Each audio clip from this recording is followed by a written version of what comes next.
we need a catalyst for this Cowboys offense, and I think it needs to come in the form of a good young offensive line that can, be physical in the run game. Yep. So the transition from Tyron Smith to Tyler Guyton, and from Biotish, well, really still Travis Frederick, to your next center, Cooper Beebe, is huge. And we understand Cooper Beebe is struggling a little bit with the snaps, okay? So he has some things to iron out. But learning curve. Yes. Just a learning curve a little bit, being a center. I got so excited today knowing it was going to be a padded practice, and then they actually did the one-on-ones with pass rushers going against young offensive linemen. And I've been dying to know, Brian, how Tyler Guyton looks and what you think is realistic for him here in his rookie year. And I just appreciate the fact that we get to do 2 live mics out there, and you're right there at the action.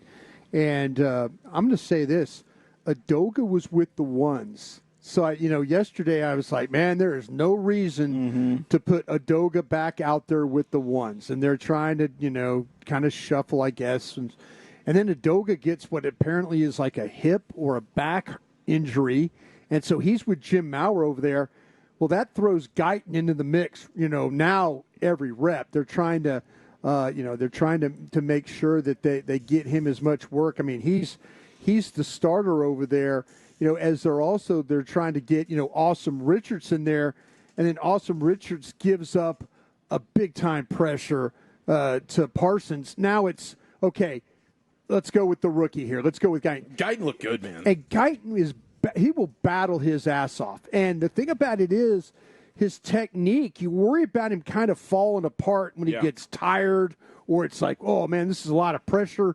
But Micah Parsons was over him predominantly, and then when it switched, it was our Nealon, the rookie, was over there. Nealon's been outstanding, but you said he's it right. going good reps, like competing, yeah. And that's the thing. Like Guyton would lose a rep to Parsons, comes right back, battles, and is in much better position. So like in the beginning, we talked about he's so tall, right? So he can get caught lunging, and we talked about it when he was drafted, marrying the hands and the feet. Right. He looks like he's doing a much better job of doing that. I mean, I think that what we saw from Guyton today was very encouraging. I thought Terrence Steele showed like he's starting to get back to his form from 2 years ago. It looked like the power from the offensive line was much better. And I'll tell you talked about young offensive linemen, Dawson.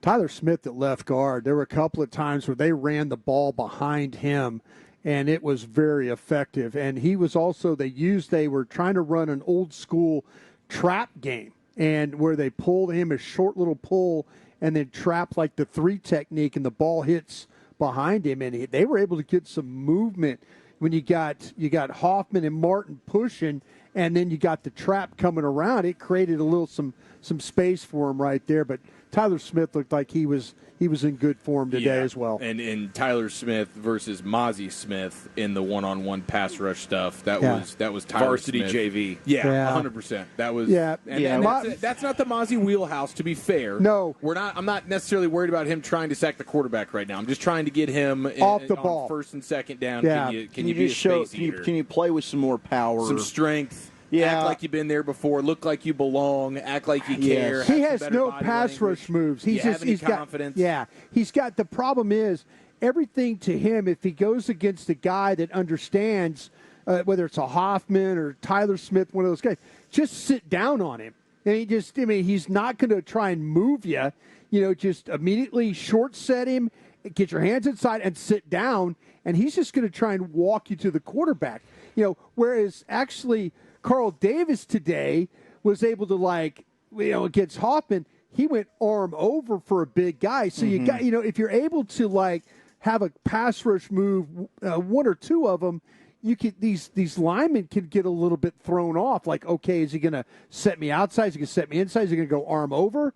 Mozzie's just, if he's going to play down the middle of blockers, it's going to be a long day for him. It's exciting, though, because I think Zach Martin and Terrence Steele can combo us on some things on the right side. If you can get the left side flowing, Tyler Smith making it look easy, can Guyton be like a plus rookie? I think that's the line. Can you be all-rookie first team, something in there, and then you're talking about actually, building a full offensive line that could maybe make its way back into top 5 in the league. But we got to get through Cooper Beebe in the middle, or some answer at middle. It doesn't sound like Hoffman, is it? How long does it take for a guy to figure out the snapping part? Can I get taken care of by week 1? I think the snapping part is don't focus on that. Focus on that'll come into play. Yeah, focus on the fact of snapping and stepping and doing what he needs to do. Where it's snap, step, get to the second level. Snap, step, get to the scoop. Snap, step, get to the reach. The snapping part of it will be no problem. I think he'll continue to get the hang of that. It's the snapping and the stepping and then the blocking that you're going to have There's to work. Some complicated footwork in there. Yeah, it's center. It's they're going to always attack your offhand when you're blocking.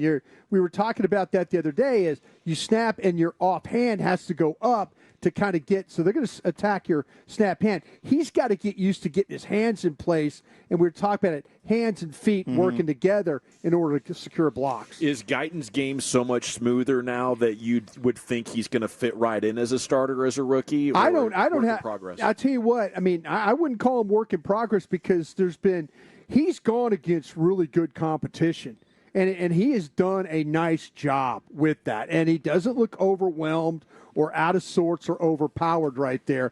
I like I said, I just keep throwing him out there. If Chuma Doga can't go, by all means, let that rookie stay out there and play all day. It is the GBag Nation live in Oxnard, California. I'm going to transition here to a take about what the line that Jerry Jones is holding, but I want to give you an opportunity if there's any other players that you want to make sure that the linebackers. I mean, when if you're following along with us, and we were the two live mics, we talked about the linebackers, whether it's Clark, all those guys. I mean, dude, Overshown. First day of pads, first 2 plays, he's in the backfield. Yeah, he's a natural, man. I mean, he's got a real feel. Just a freak of nature. Yeah. But Leo Fowl looks good. Yeah, the linebacking group as a whole. I mean, Eric Kendricks. I looked over front. I'm like, he's constantly around the football. Yeah. He's a wealth of knowledge for these guys. Him being next to Leo Fowl, I think is going to make him a really, really good player. This linebacker group looked really good, and they went after Nahshon Wright in this practice a little bit, and he was up to it a couple of different. He was very competitive. He had a great breakup on 4th down on Billy Johnson. Yep. So Kendricks and Overshown are your 2 starters probably in nickel? I think to me that Mike really likes, I'm talking about Mike Zimmer, he really likes Clark. Yeah. But they're going to switch these. I mean, I think they're going to play a lot of base. It looks like you got 4 guys that can play. Yeah. And that's something you could not say last year. Man, I'll tell you what, though, Zimmer's dialing it up with some of these blitzes, confusing these offensive linemen, confusing Dak a little bit. They had a great one where Micah's on the edge. You're thinking about it to get a rep versus fire zoned it, and he drops back into coverage, and in comes Eric Kendricks in the A gap, and he flies right in. It would have been a sack on the quarterback. What happened is they set it up where it made the guard and the tackle have to kick wide. And then when Parsons dropped, all of a sudden you got the guard and the tackle kick wide, and now that opened up the A gap in the center. Hoppin couldn't get over. Clean run at Dak for a sack. Do you like what you're seeing from Carl Davis? Is there a young guy? You know what? Rodgers had a nice rep in the pass. Exactly. Yeah, that's what I'm saying. They're going to need.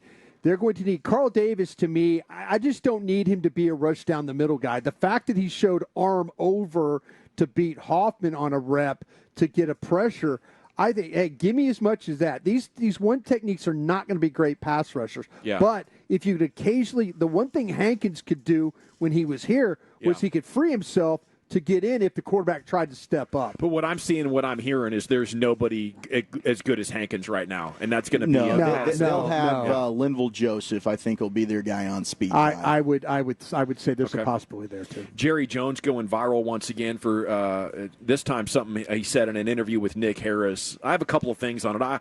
I think he is tipping his hand though on what's going to happen next March. But the premise is, are fans frustrated or apathetic? How would you answer that at 877-881-1053? He says fans are not apathetic, which is the word that Nick Harris used in the interview. They're just frustrated. And he said they wanted to beat Green Bay and beat whoever else comes next.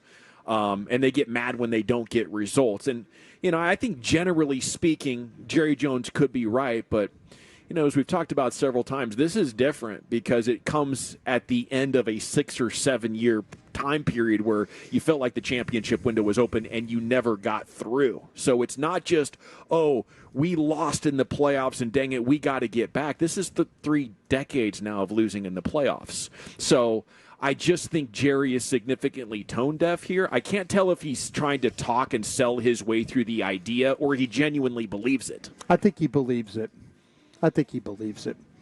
Yeah, I think, they're quick to talk about how the fan base is, the renewal of tickets and, all this stuff like that. But, we've talked about it a bunch. Look at the stands out here. These stands were full. Dude, it is eye opening, and I don't know how anybody in the organization could look at that and not feel some type of way. You can give me all of the renewals on your season ticket holders as much as you want, right? But that's not your entire fan base, and there's a lot more reasons that go into that than just these guys are super Cowboy lovers and they can't wait to show up to all the games and cheer on their guys and buy a bunch of stuff. It's probably more of a business thing where they're going to flip those and they're going to sell it to road fans every single week and make a buttload of money off of it. So that's not a good sentiment for Cowboys. No. This is how you check the temperature of your diehard fan base. Right. This right here is, since me and Walchuk have been out here and you talk to anybody that's been here year in, year out, all the guys on the beat, Broadus raising his hand, this is as light and dead. I mean, there's nobody in the bleachers. Yeah. This used to be when to make the commitment to come to training camp practice, you can sit up in the stands, but you got to find hotel space. You got to get a car. You got to buy stuff and all that. Yeah, for a team that is going to end up S-ing in their helmets when it matters. I haven't heard fans calling for players or lined up begging for autographs at the end of practice. I mean, usually Saturday it's just was the only day. inundated with all that. Yeah, and it's one of those things where I drove out to San Antonio as a kid, to go watch practice with my buddies. You're not. I mean, the definition is semantics, right? Like if it's apathy, if it's frustration, what's apathy, right? It's showing emotion and interest. Well, I mean, if you don't think they're apathetic to you, why aren't there more people out here, right? That's showing interest. If people are not coming out here, they're not showing you that they're interested in your product right now. I mean, everybody has paid attention to all the teams in the division. I don't have to tell anybody. About 10 years or so ago, all of a sudden the Washington Commanders looked up and their upper deck was empty in a game. And this was a fan base that, going back to the 80s and 90s, had held that tradition of, we're a great fan base. We're selling out games. And I just wonder what their first indicators were and how different the situation is here with the personal seat licenses and the tourism that happens at AT&T Stadium. Maybe you'll never get there, but, quite honestly, I love seeing this. I think this is what the Jones family would need ultimately to make a meaningful change. Yeah, well, ultimately what you're going to need is you're going to need to see those empty seats at AT&T Stadium on a game day, and you're going to need to not see a bunch of videos where as soon as the doors open, it's a bum rush of thousands of people running in for their standing room only spot because they can't wait to get the best view possible for their $100 ticket. And then you're also going to need to see a dent in the ratings. And I don't know if anything we're seeing here with a lack of fans showing up is going to end up showing itself in the ratings or in AT&T Stadium for Cowboy game days. I don't know that it's going to translate to that. I cannot imagine an any better scenario than they had last year. And I think that's where everything fell apart for the Eagles. You get the second overall seed. Jerry's still talking about it. Man, it was perfect. We were healthy. We had home advantage. Seed. It was all I totally get the Cowboy fan. It's like we could have had it any better. Yeah. And we effed it up. And it's a negative to the fans. To Jerry, it's a positive. Oh, no, we were right there. We're going to be right there again. Got unlucky. We're the 2 seed. It's also the way in which they lost. Yeah. You can go back to those other playoff losses and be like, all right, it was a possession. We were in it. They got their ass kicked from the second the game started. Well, I think I agree with Brian that Jerry genuinely believes this. I think maybe some denial is in there. But I'll tell you what, if in fact he does, and it's basically the same year, let's put the win total at 10, I think it means he keeps Mike McCarthy, because he's saying fans are just frustrated. Everything is going great here. We're winning 12 games a season. I don't think they recognize anything is broken. And if all you need is a couple of wins to get the fan base fired back up, we'll likely see that in this regular season. and he will be convinced no matter what anybody, the media, his legends, the fan base, none of that matters. It's like it's not even getting to the point where Jerry can hear it. What about a situation if Mike McCarthy, if all of a sudden it's a 10-win deal and it's a playoffs but it's out, and Jerry could say, yeah, I want to bring Mike back, but Mike might have options. What if Mike McCarthy feels like, well, wait a minute now, it'd be a blessing in disguise for the Joneses then. Yeah, I mean, I'd be thanking the football gods for it. He could be looking at it and saying, you didn't back me when I was winning 12, 13 games.